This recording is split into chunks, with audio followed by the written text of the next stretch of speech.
नमस्कार, स्वागत आहे तुमचे आमच्या चॅनेलमध्ये। आवाज महामुंबईचा, शोध बातमीचा, कौल मनाचा। चला तर मग आमचे चॅनेल शेअर करा, लाईक करा आणि सबस्क्राईब करा। धन्यवाद। फेक वेबसाईटच्या माध्यमातून तमिळनाडूमधील 18 नागरिकांना फसवणाऱ्या दुकलीला पनवेल तालुका पोलिसांनी तिरुपूर सायबर पोलिसांच्या साहाय्याने केली अटक। कॉलगर पुरवण्याच्या नावाखाली फेक वेबसाईटच्या माध्यमातून तमिळनाडू परिसरातील 18 नागरिकांची हजारो रुपयांची फसवणूक करणाऱ्या 13 जणांना पनवेल तालुका पोलिसांनी तिरुपूर सायबर पोलिसांच्या साहाय्याने अटक केली आहे। तमिळनाडूमधील तिरुपूर सायबर पोलीस विभागाकडे काही जणांनी फेक वेबसाईटच्या माध्यमातून आपली फसवणूक झाल्याची तक्रार केली होती। यामध्ये एकूण 18 तक्रारदारांनी 53,000 रुपये लुबाडल्याची तक्रार दाखल केली होती।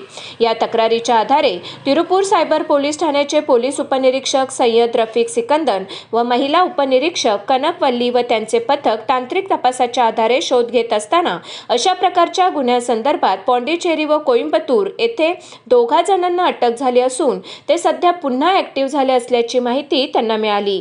यानुसार त्यांचा शोध घेतला असताना महाराष्ट्रातील पनवेलमधील इंडिया बुल्स या सोसायटीमध्ये ते वास्तव्यास असल्याचे माहिती त्यांना मिळाली। त्यांच्या पथकाने पनवेल तालुका पोलीस ठाण्यात येऊन वरिष्ठ पोलीस निरीक्षक गजानन घाडगे यांची भेट घेऊन त्यांना गुन्ह्यातील गांभीर्य सांगून पनवेल तालुका पोलीस ठाण्याच्या सायबर सेल व गुन्हे प्रकटीकरण कक्षाच्या पथकाला साथीला घेऊन इंडिया बुल्स या सोसायटीमधील मेरीगोल्ड या इमारतीमधील 8व्या मजल्यावरील एका फ्लॅटमध्ये छापा टाकला असता तमिळनाडू परिसरात वास्तव्यास असलेली 13 जणे येथे एकत्रितपणे राहत असल्याचे आढळून आले। त्यांच्याकडे मोठ्या प्रमाणात मोबाईल फोन, लॅपटॉप व इतर साहित्य आढळून आल्याने त्यांना ताब्यात घेऊन अधिक चौकशी केली असता या गुन्ह्यातील मुख्य आरोपी प्रदीप याच्या माध्यमातून अशा प्रकारचे नियमित लोकांची फसवणूक करत असल्याचे आढळून आले। त्यात 2 मुख्य आरोपी सुद्धा आढळून आल्याने त्यांच्या विरोधात सायबर ॲक्टनुसार गुन्हा दाखल करण्यात आला। सदर आरोपींना माननीय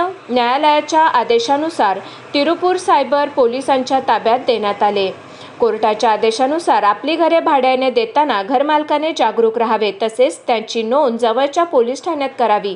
एजंटच्या माध्यमातून घरे भाड्याने देताना सुद्धा तो एजंट नोंदणीकृत आहे की नाही याची खात्री करावी। त्याचप्रमाणे आपल्या शेजारी राहणाऱ्या परिवाराची वागणूक, वर्तवणूक व वावर याकडे लक्ष ठेवावे। काही संशयास्पद आढळल्यास नजीकचे पोलीस ठाणे किंवा आपत्कालीन क्रमांक 112 यांच्यावर संपर्क साधावा। तक्रारदाराचे नाव गुपित ठेवण्यात येते। वरिष्ठ पोलीस निरीक्षक गजानन घाडगे, आवाज महामुंबईचा चॅनेलसाठी Sanjay Kadam, Panvel. Tiruppur city police station Tamil Nadu येथील पोलीस तपास पथक हे आमच्याकडे पनवेल तालुका पोलीस स्टेशनला या ठिकाणी येऊन त्यांनी कळवले की 63/2025 चिटिंग विथ IT ॲक्ट अशा लागलेल्या गुन्ह्याच्या तपासातील आरोपी हे आमच्या इंडिया बुल्स येथील सोसायटीमध्ये राहण्यास आहेत। त्याबाबत त्यांनी मदत मागितली असता आमचं पोलीस पथक आणि त्यांच्या पोलीस पथकाने छापा टाकला असता त्या ठिकाणी त्यांना रेकॉर्डवरील 2 व इतर 11 असे एकूण 13 आरोपी मिळाले। त्यांना ताब्यात घेतल्यानंतर त्यांनी येथील कोर्टात हजर करून त्यांचं ट्रान्झिट रिमांड घेऊन त्यांनी तपासासाठी ते तमिळनाडू या ठिकाणी घेऊन गेलेले आहेत। सदर गुन्ह्यातील तपासाच्या अनुषंगाने मला सर्व जनतेला पनवेल तालुका हद्दीमध्ये राहणाऱ्या लोकांना आवाहन करायचं आहे की घरमालकांनी आपल्या घरामध्ये कोणतेही भाडेकरू ठेवत असताना ते किती आहेत, त्यांचं पोलीस व्हेरिफिकेशन झालेलं आहे अगर कसे, ते काय काम करतात याबाबत सविस्तर माहिती पोलीस स्टेशनला अवगत करावी। तसेच जे घर भाड्याने देण्यासाठी जे एजंट काम करतात त्यांनी देखील स्वतःचं रेरा रजिस्ट्रेशन करून जे ऑथेंटिक लोक असतील त्या लोकांनाच घर देण्यासंदर्भात घरमालकांना कळवावे।